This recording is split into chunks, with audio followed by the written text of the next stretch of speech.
그 대한민국에 그 있는 국어 교과서에는 이제 그 한국 작가들이 쓴 수필하고 시, 소설 이런 것들이 이제 들어가서 그 장르를 배울 때 이런 장르가 있다고 배울 때 이제 모델로 삼아서 읽습니다. 그렇죠? 아마 이제 다 그렇게 한국에 성장하시면서 그런 책 이렇게 내용들을 읽어 오셨을 거예요. 그 중에 어쩌면 저랑 세대가 다르시기 때문에 모르실 수 있는 수필 한 가지가 있어요. 제가 소개해 드리려고 하는 게 메모광이라고 하는 수필이에요. 저기 타이틀이 나와 있잖아요. 이하윤 씨가 쓴 메모광은 아주 짧아서 몇 장만 넘기면 다 읽을 수 있는 굉장히 재밌게 읽었던 그 수필로 기억을 하는데요. 내용은 자기가 메모광이라는 거예요. 메모. 제가 이제 좀 몇 군데를 좀 읽어드리면, 나는 어느 때부터인가 메모에 집착하기 시작하여 오늘에 와서는 잠시라도 이 메모를 버리고는 살 수 없는 실로 한 메모광이 되고 말았다. 이게 이제 처음 시작이에요. 제일 마지막 부분은 쭉 내용이 나오는데 다 재밌는 내용들이에요. 간단하지만, 요컨대 내 메모는 내 물심양면에 전진하는 발자취며 소멸해가는 전 인생의 설계도이다. 거창하죠? 근데 그것을 모아서 자기가 설계도를 그리는 그런 거라는 거예요. 참 의미가 있죠. 말하자면 내 메모는 나를 위주로 한 보잘것없는 인생 생활의 축도라고 할 수 있는 것이다. 여기서 말하는 축도라는 말은요, 저희가 쓰는 축도예요. 예배 때 쓰는 축도. 그러니까 자기에게 복이 된다 그런 말이에요. 이 모든 것들이 쇠퇴해가는 기억력을 보좌하기 위하여 나는 뇌수의 분실을 내지 않을 수 없었던 것이다. 이게 이제 마지막입니다. 처음과 마지막을 제가 이렇게 간단하게 읽어드렸는데, 이 분이 지금 말씀하려고 하는 거는 우리가 살면서 자꾸 분실한다 이거예요. 기억을. 그걸 어떻게든 잡으려면은 이렇게 펜과 이 종이가 있어야 된다는 거죠. 거기에 빨리빨리 적어놔야 잊지 않고 나중에 그걸 사용할 수 있게 되는데, 안 그러면 또 잊어버려서 한참 뒤에, 어떤 경우는 진짜 몇 년 뒤에 기억나는 경우도 있잖아요. 막 그렇게 되기 때문에 안 된다. 그래서 항상 이게 준비해 나가게 됐는데, 결국 그렇게 하다 보니까 처음에는 그렇게 했는데 나중에 보니까 이렇게 쌓였는데 자기는 그것이 자랑스러운 거예요. 거기 막 이렇게 막 쌓여 있어가지고 막 집을 어지럽히고 이렇게 할 수 있지만, 그럼에도 불구하고 본인은 그걸 보면서 만족한다는 거죠. 그러니까 그 삶 자체에 저는 경의를 표하게 돼요. 이제 뭐 어지러지고 이런 건 둘째 문제고, 그분이 갖고 있는 생각, 인생관이잖아요.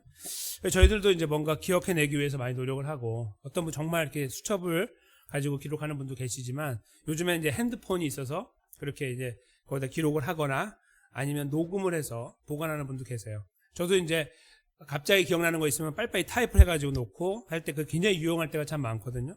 아마 그렇게 하시는 분들이 많이 계실 것 같아요. 왜 그러냐면 기억이 그렇게 중요하기 때문입니다. 그러니까 한번 기억하지 못하면 어떤 경우는요, 불안에 떨 때도 있어요. 그렇죠? 그것이 정말 중요한, 우리의 이 앞으로의 걸음에 굉장히 중요한 코드 같은 거라고 한다면 반드시 적어놔야 되는 거죠. 그런 의미에서 기억은 그냥 지나가도 될 문제도 있지만, 그렇지 않아야 되는, 정말 반드시 기억해야 되는 것들도 생길 수 있습니다. 그렇죠? 그래서 지금 이 메모광이라고 하는 글은 보편적인 사람들이, 저희 같은 사람들이 기억이라는 것이 얼마나 중요한 것인가를 잘 쓰고 있다, 이렇게 볼 수 있어서 유익한 글이라고 볼 수 있는 것이죠. 오늘 저희가 나누려고 하는 이 말씀 속에 이제 기억의 도구가 등장을 합니다. 하나님께서 이제 만드신 거죠. 사람들이 기억의 도구로 삼을 수 있는, 당시에는 적을 수 있는 게 없기 때문에 이렇게 펜 이런 게 없잖아요, 당시에는. 그러니까 더더욱 기억할 수 있는 여러 가지 요소들이 있었어요. 그 중에 한 가지가 구두였어요. 구전이라고 부르는. 그러니까 무슨 말씀이냐면은, 뭐가 기억났어요. 그러면 이 기억난 거를 빨리 옆 사람한테 말을 해주면 그 사람이 기억해주죠. 그 사람이 다른 사람한테 말을 해주면 이게 어느 공동체가 생기면은 그 기억이 사라지지 않게 돼요. 저한테 떠오른 기억을 전달해 주면은 그게 빙빙 돌다 보면은 그 기억이 전체 것이 되면서 오랫동안 지속이 되는 거예요. 구전이라고 부르거든요. 그 구전이 굉장히 중요한 방식이었어요. 결국은 이제 하나님 모세를 통해서 이렇게 쓸 수 있도록 하셨기 때문에 쓰여졌지만, 사실은 이 쓰는 이 도구와 이런 것들은 사실은 이렇게 보편화되어 있는 상태는 아니었다, 이렇게 보시는 것이 더 옳은 이해가 돼요. 그러니까 당시에 구두라는 걸, 구전을 통해서 이렇게 전달하려고 했던 사람들에게 하나님 말씀을 적어놓고 전달하심으로 기억을 하게 하신 것뿐만 아니라 오늘은 조금 더 구체적이고 매우 실제적인 것을 가지고 기억을 돕고 계시는 것을 보게 돼요. 반드시 기억해야 되는 것이에요. 이것은. 그러니까 기억해도 되고 안 해도 되는 것이 아니라 반드시 기억해야 될 것을 하나님께서 여기다 심어 놓으셨어요. 오늘 저희가 보는 이 나팔이라는 거, 은나팔을 만들려고 하시잖아요.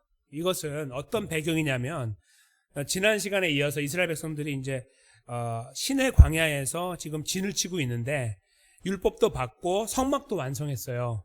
그러니까 이제 움직이면 되는 상황이 됐죠. 움직일 수 있는 이 준비가 되어가는 가운데 그러면 이 많은 사람을 어떻게 통제할 거냐라는 문제가 나오잖아요. 그 나팔을 통해 하게 하나님 하신 거예요. 그러니까 나팔은 첫 번째 기능은 은나팔은 전체 250만, 300만이 되는 그 사람들을 한꺼번에 통제할 수 있는 방법이었다는 거예요. 실제로 요세푸스라는 역사학자는 이때 쓰여졌던 이 나팔은 이게 긴 나팔이었다. 이게 되게 얇고 이렇게 좁고 길어서 한번 부르면 막 짜증날 정도로 잘 들리는 그런 소리였다고 이제 해요. 그러니까 이렇게 길어서 이게 구멍이 작을수록 아주 날카로운 소리가 난다는 거예요. 막 찌르는 소리. 그래서 멀리까지 잘 들린대요. 이게 큰 거보다. 그래서 그렇게 만들어서 쓰는 나팔이었다. 이렇게 기록을 하고 있어요.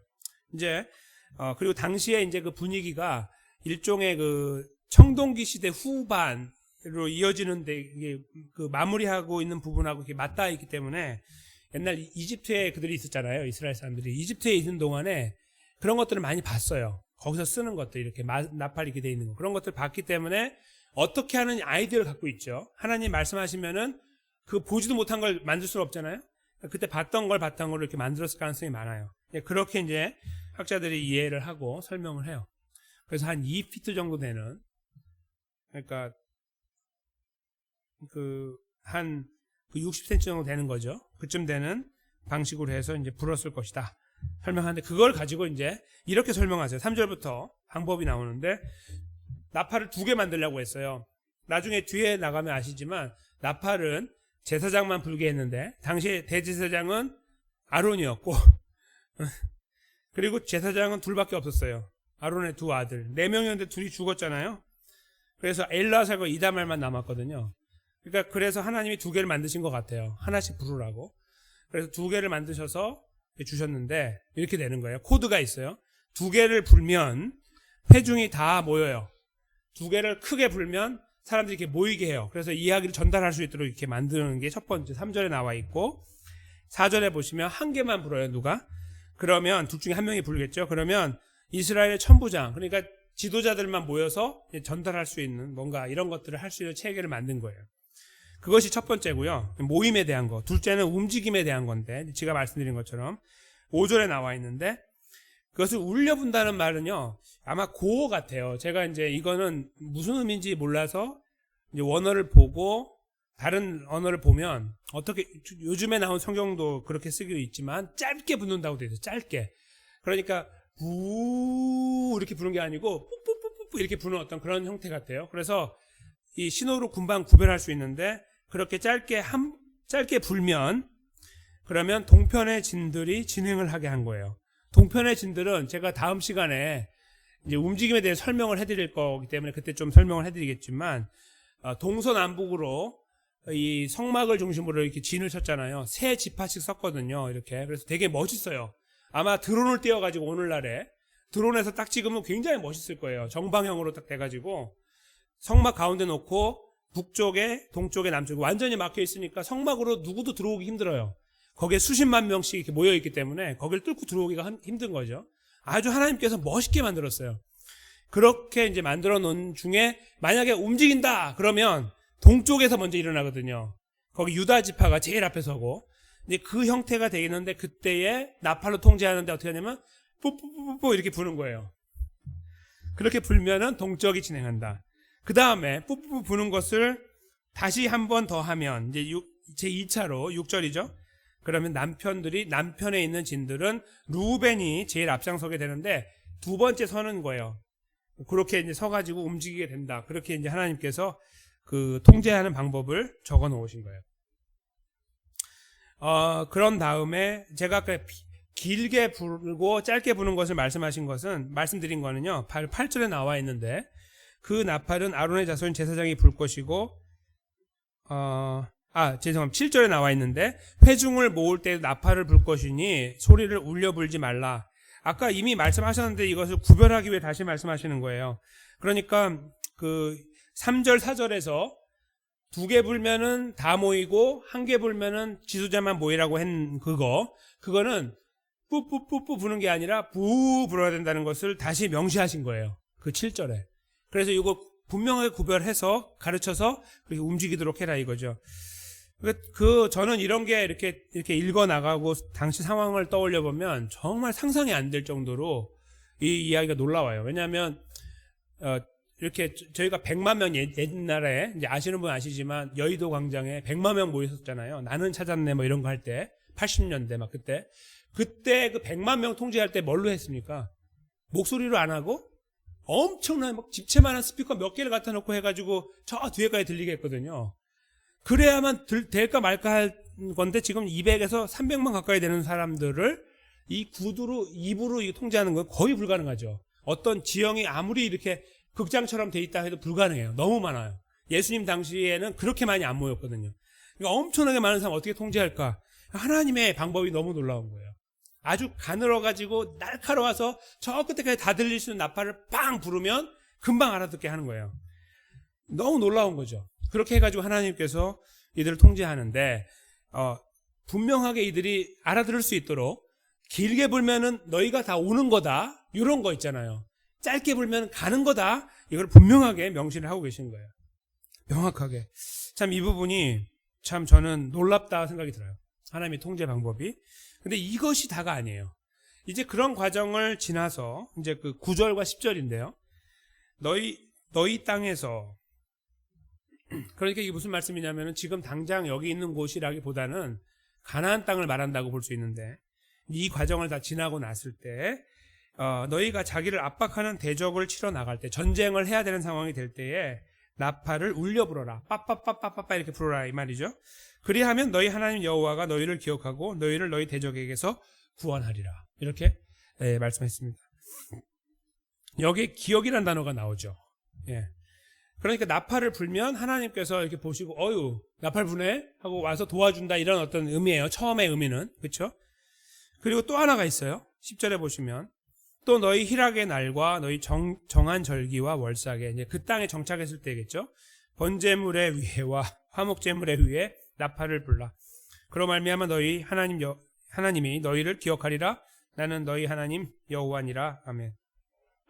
여기에서도 두 가지 상황이죠. 하나는 전쟁 때, 전투가 났을 때, 또 하나는 제사를 드릴 때에 그 위에 제물이 이렇게 있잖아요. 그럼 거기다 나팔을 이렇게 부르라는 거예요. 이 제물 위에다가 이렇게 부르라는 거예요. 여기다가. 그렇게 했을 때 하나님께서 나팔 소리를 듣고서 제사 드리는구나 이렇게 보고서 제사를 흠양하시는 느낌. 이 이미지가 있어요. 두 가지가. 그렇죠? 하나는 전투에 나갈 때 불면 하나님이 도와줄 거다. 제사 드릴 때 불면 하나님이 받으실 거다. 이런 의미가 여기에 있는 것으로 이제 네요. 왜냐면은 기억하리라 이 단어가 9절과 10절에 나오기 때문에.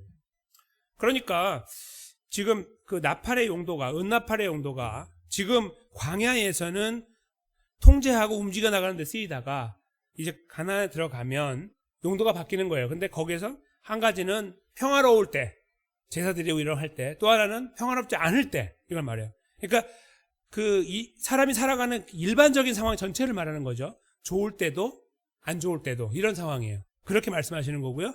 그때 언제든지 나팔을 불어서 하나님이 너희들을 기억하도록 해라. 이렇게 이제 말씀하신 거예요. 그래서 본문에서 보여주는 기억의 도구는 바로 나팔이에요. 은나팔.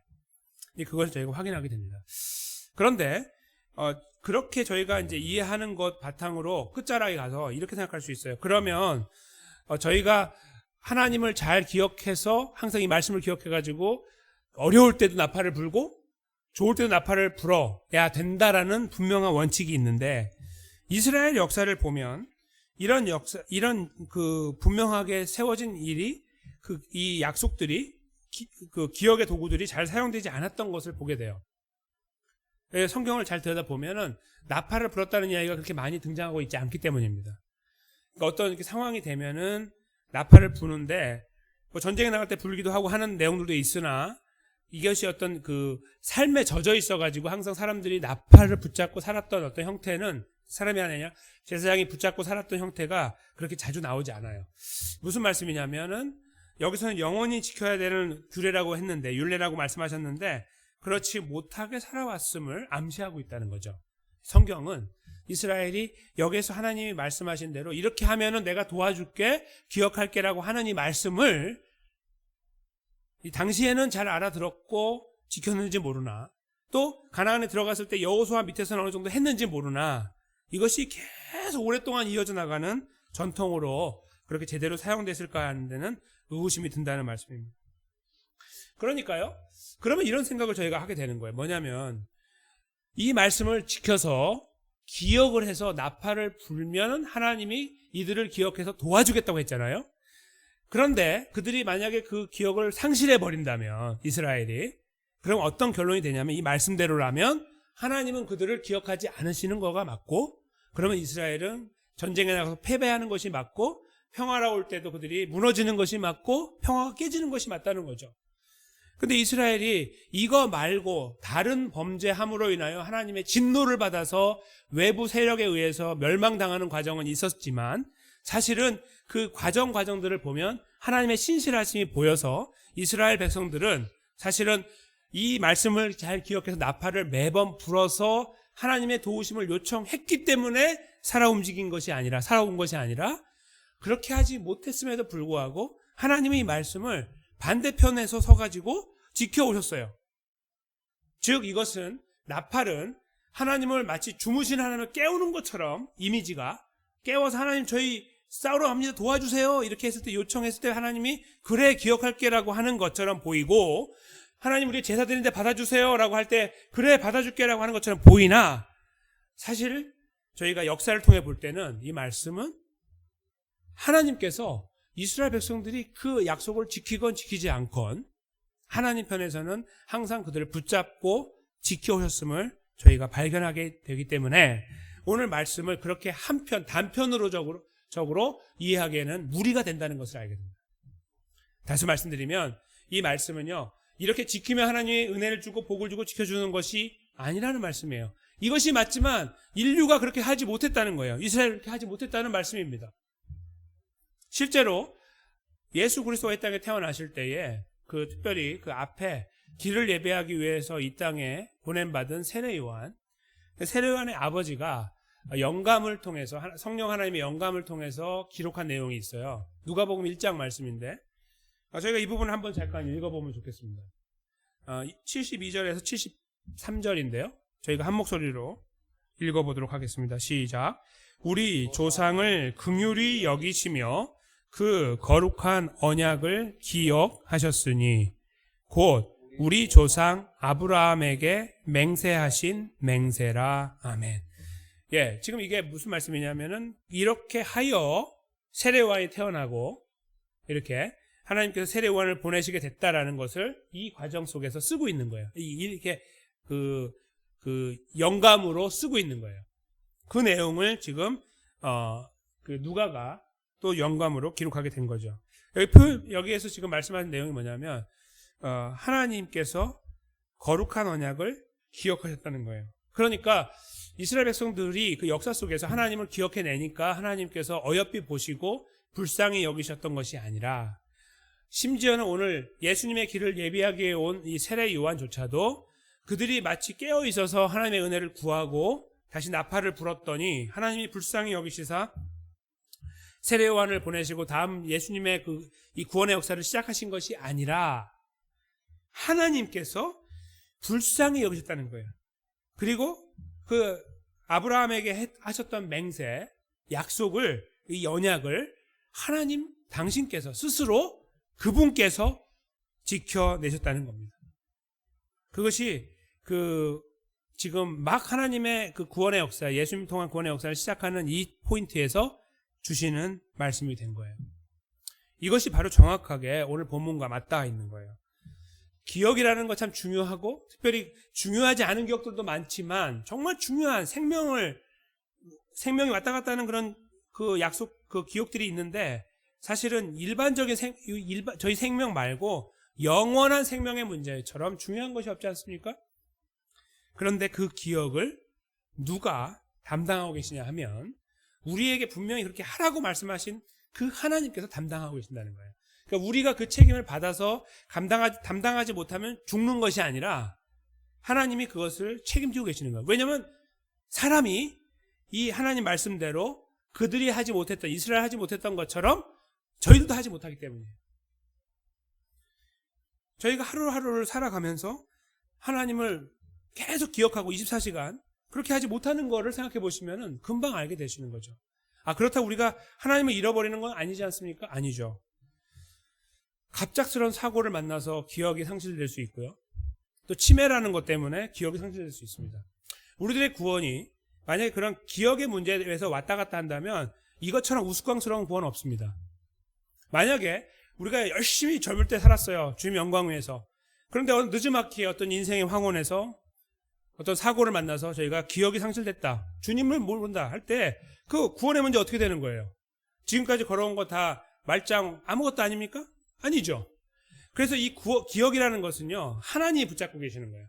우리가 잘 붙잡으니까 하나님이 구원하시고 붙잡지 못하니까 버리는 게 아니라 우리를 그냥 붙잡는 거예요. 이스라엘 그렇게 하신 거와 같이 예수님 오실 때에 이 말씀을 주셔서 이 모든 역사는 내가 기억해서 가는 거지 너희가 기억해서 온 것이 아니다. 앞으로도 그렇게 될 것이다 라고 말씀하신 이 말씀 속에 담겨 있고 그걸 저희가 확인하게 된다는 말씀이에요. 이것이 예수 그리스도께서 이루신 구원의 능력입니다. 그래서 저희들에게 주신 이 말씀을 통해서 저희는 기억의 도구가 분명히 있다는 걸 알게 돼요. 그런데 잘 생각해 보시면요, 당시에는 나팔로 주어진 이 기억이 오늘날 저희들에게도 분명하게 주어졌어요.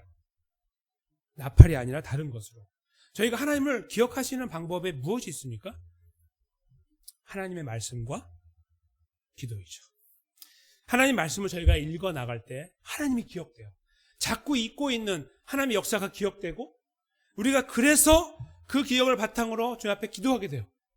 그래서 이 기도를 통해서 마치 전쟁 나가는 이스라엘 백성들이 나팔을 불어서 하나님이 도우심을 요청했던 것처럼 우리 삶의 여정 속에서 기쁠 때나 제사를 드리는 환경 속에서나 아니면 슬플 때나 다급할 때나 저희는 기도를 통해서 하나님 앞에 나아가서 하나님의 도우심을 구하는 자리에 서게 되죠.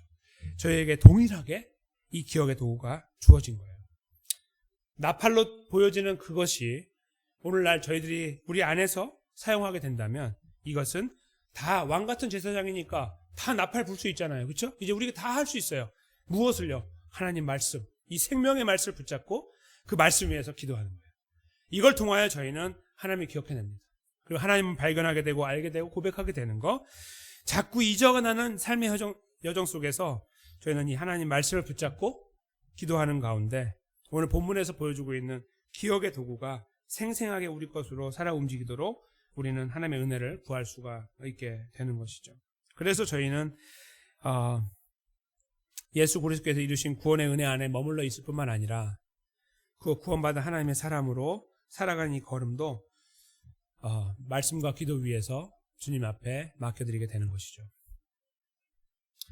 우리들의 삶이 피곤하고 지치고 또 때로는 우리가 갖고 있는 연약함과 때로는 악함과 이기적임과 여러 가지 그 부정적인 모양 때문에 하나님으로부터 자꾸 우리를 멀어지게 하거나 아니면 우리를 감추거나 하는 이런 형태를 우리도 모르는 사이에 가지고 살아갈 수 있습니다. 하나님을 기억하는 것이 부담이 될 수도 있고요. 때로는. 그런 상황 속에서 오늘 말씀을 저에게 주신 하나님은 어떤 의도를 가지고 계실까요? 하나님으로부터 숨거나 감추지 말고 하나님 앞에 올바르게 서서 창조주 하나님, 구원주 하나님, 인도자 하나님, 성부 하나님, 성자 예수님, 성령 하나님을 발견하고 기억해내고 고백하고 인정하고 의지하는 삶을 살도록 우리를 인도해 나가기 원하시는 그 목적이 있으신 것입니다. 저희가 그렇게 감당하지 못하고 살아간다 할지라도 마치 이스라엘이 이 말씀을 받았으나 감당해내지 못하고 잘 순종하지 못하고 살아왔음에도 하나님의 신실하심이 끝까지 그들을 책임지고 인도하셔서 예수 그리스도를 보내시고 이 구원을 완성해 주셨던 것처럼 오늘날 우리들 삶 속에서도 동일한 모습으로 우리의 연약함들은 여전히 존재하나 불쌍히 여기시는 은혜로 우리를 품고 계시고 우리에게 이런 말씀을 때에 따라 주심으로 하여 아차! 그렇게 하면 안 되지. 그렇게 하면 안 되지를 자꾸 기억나게 하셔서 하나님의 백성의 걸음을 걷게 하신다는 것이죠. 그것이 하나님 아버지의 위대하심이고 하나님 아버지의 은혜입니다. 이것이 바로 은혜라고 저는 분명하게 믿습니다. 이 은혜가 오늘도 저희 안에 살아있음을 저희가 믿음으로 믿음의 눈으로 바라보고 믿음으로 인정하고 믿음으로 고백했으면 좋겠습니다. 그 고백은 바로 우리의 삶의 모든 것들을 싸가지고 하나님께 드리는 것으로 이어질 것입니다. 그냥 하나님 위대합니다. 감사합니다. 여기 끝나지 않은 것이죠. 정말 하나님 위대하고 살아계시고 역사하시고 지금 우리 모든 것들을 주관해 나가신다고 할 때에 우리가 정말 모든 것들을 다 털어놓을 수밖에 없죠. 모든 것들을. 그냥 이 정도만 합시다 하나님. 적당하게 합시다 할 수 없어요. 다 가지고 가야 돼요. 그 위대하신 하나님이 다 듣고 계시고 우리를 지켜나가고 계시니까요. 바로 오늘 본문의 말씀처럼 그렇게 내가 하겠다. 그렇게 내가 하겠다. 예수 그리스도는 그렇게 한 것처럼 지금도 하고 있다라고 말씀하신 하나님 앞에 저희는 머리를 조아리고 모든 것들을 가지고 달려가서 하나님의 신실하심 앞에 맡겨드리고 또 하나님의 신실하신 인도하심을 기대하는 그러한 선순환이 이루어지는 놀라운 역사들이 사랑하는 성도님들과 제 삶 속에 특별히 나머지 3일간의 삶 속에서 분명하게 이루어지고 거기에서 발견되어지고 또 고백되어지게 되시기를 주님의 이름으로 간절히 축원합니다.